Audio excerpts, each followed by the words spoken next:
God, namely the beatific vision. Because naturally, our bodies die and corrupt. Okay? That would be the end of it, if there were no grace.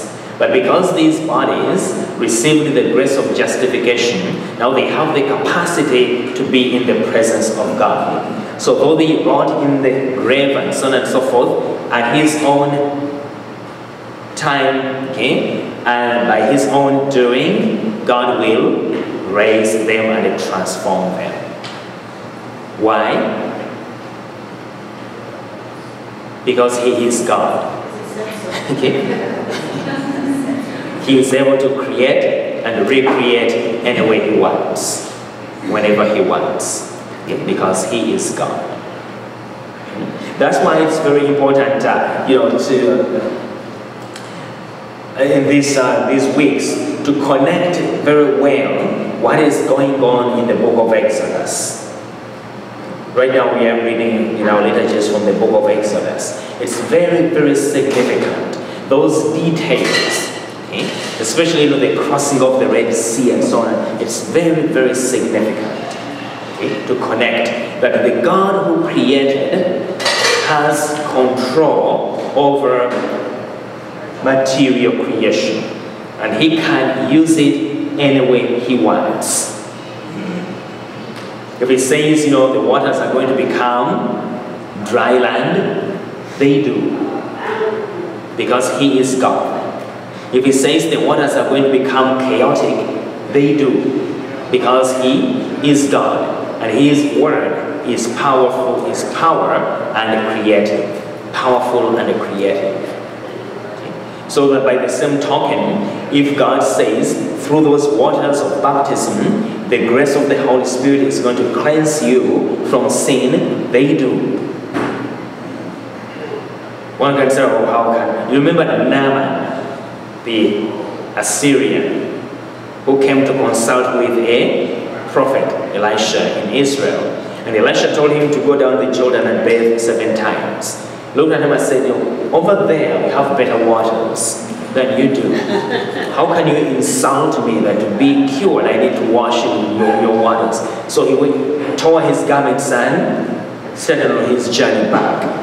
But his servants told him, and if he had told you to do something difficult, wouldn't you do it? He just told you to go and bathe 7 times. Why don't you do it? Naaman was a leper. So Naaman said, okay. He went to the Jordan, bathed 7 times, and he was cured of his leprosy. So one can say, what do I need the waters of baptism? Well, what does water do? It will do what God said it would do, because it is God saying it. I see bread and wine, it's still bread, it's still wine. To me, as I see it. Why do you tell me, says me, that it is the body and blood of Jesus Christ? It doesn't look like a body, it doesn't look like blood, but it is what it is because God said. That's what it is. God has power over nature, over material creation, over everything. So that's why we have to, that's the essence of our faith, that if God says that if I follow him and I'm faithful, or try my best to be faithful, I will be raised from the dead and share in his glory all through eternity.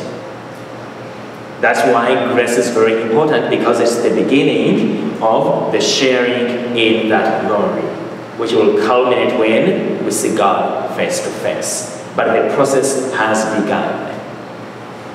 That's why it's important always to be mindful of that. The process has begun. God has granted me the seed, the gift of immortality. It is at work in us now if we allow it to do so.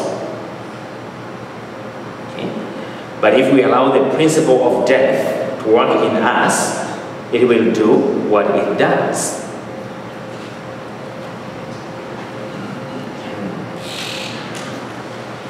So humanity's natural activity cannot bring about or merit this kind of union with God. If the human person is to attain this state, God himself must take the initiative and make it possible for him or her to come to him.